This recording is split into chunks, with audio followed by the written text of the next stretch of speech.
Mark Zuckerberg and Meta are in an absolute free fall. Users are leaving, revenue is down, and their stock value keeps falling. Offices are being closed, layoffs abound, and Zuckerberg's wealth is beginning to evaporate. We are going to see what's behind the collapse of what was once considered the titan among woke big tech giants, and stick with me to the very end of this video when we'll find out why they only have themselves to blame. On Friday of last week, CNBC reported on what appeared to be nothing less than an out-of-control death spiral for Meta stock. Meta, of course, being the parent company of Facebook. Now, get this. Only 4 stocks in the whole of the S&P 500 were performing worse than Meta. Just a year ago, it was beginning to look like Meta was absolutely insurmountable. They were sporting a market cap of $1 trillion, putting them up at the financial summit of just a handful of U.S. technology giants. But since then, Meta has lost a colossal 2/3 of its value. Its stock is trading at its lowest in years, and it's about to close out its 3rd straight quarter of double-digit percentage losses. Again, only 4 stocks in the whole of the S&P 500 are having a worse year. As it turns out, millions upon millions of users in the United States and Canada have closed their accounts and dumped Facebook. In fact, Gen Zers and millennials laugh at it. They barely even acknowledge Facebook's existence. And as a result, advertisers are taking their business elsewhere, and Meta's revenue is evaporating. Needless to say, they've begun closing offices. They've just announced that they've terminated their lease for one of their Manhattan offices, and other offices are shrinking as they transition to hybrid work from home. And of course, there are the inevitable layoffs. Thousands of them. Reports are that as much as 15% of Meta's workforce will be getting pink slips in the next few weeks. And to top it all off, the cherry on the top, Mark Zuckerberg himself has fallen off the Forbes top 10 list of richest Americans. It is nothing less than a titanic train wreck of colossal proportion. So what happened here? Why is this once titan among big tech giants imploding? You know the answer. I know you know that. I think every single one of you knows the answer to this. In fact, the answer has a nice little refrain to it.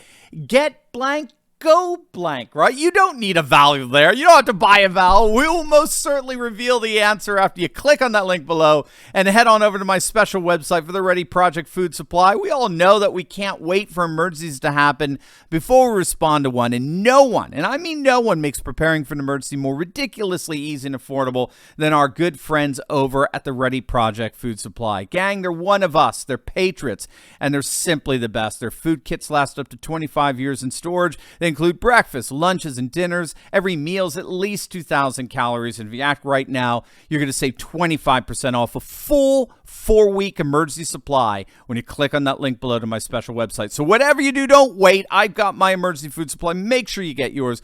Click on that link below or go to getreadywithsteve.com. Save 25% off your very own 4-week emergency food supply today. So what is it, gang? What is it? Who can solve the puzzle? Bring Hannah on here.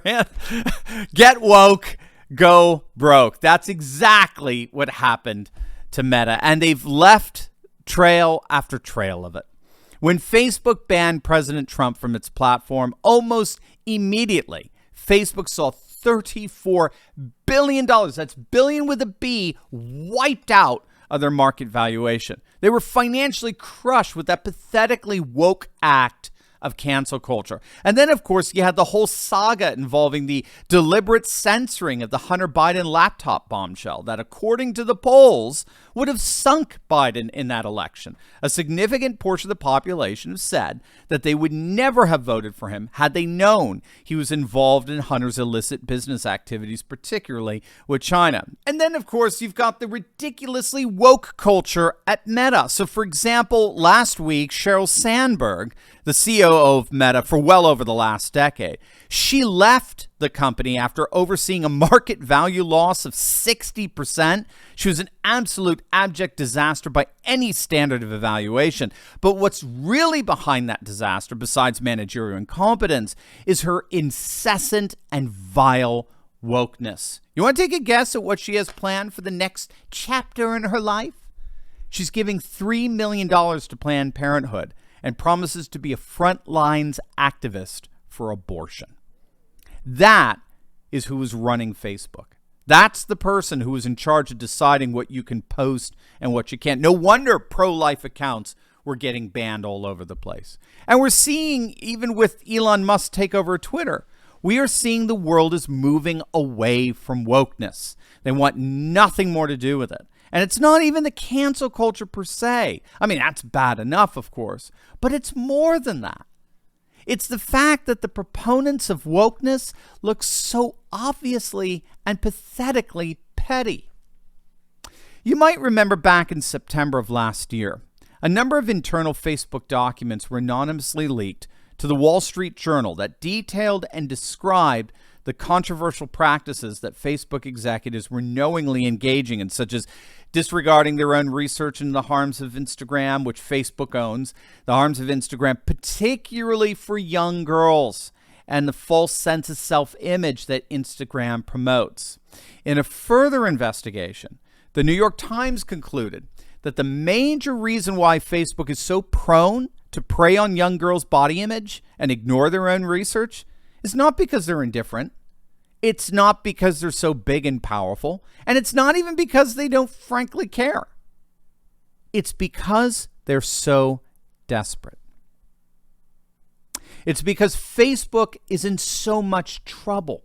This is from the piece, quote, not financial trouble or legal trouble or even senators yelling at Mark Zuckerberg trouble.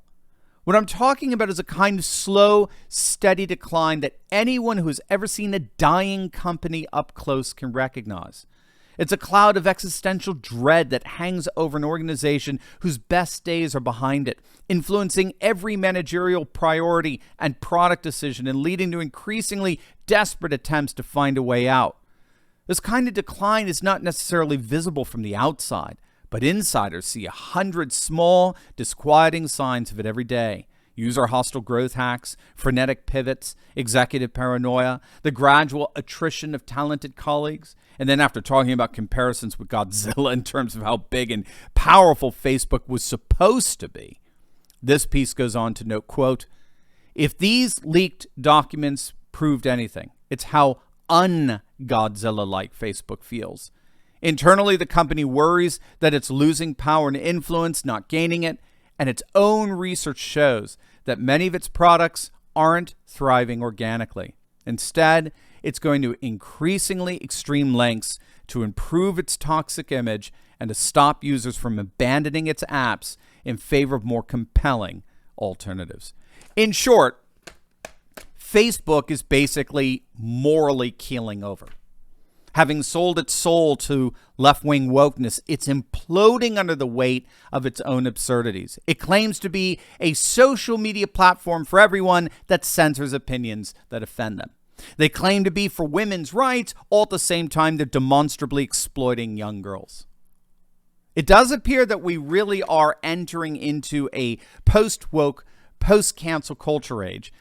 And if there were one thing we're becoming increasingly sure of about that age, it doesn't look like Facebook will be a part of it.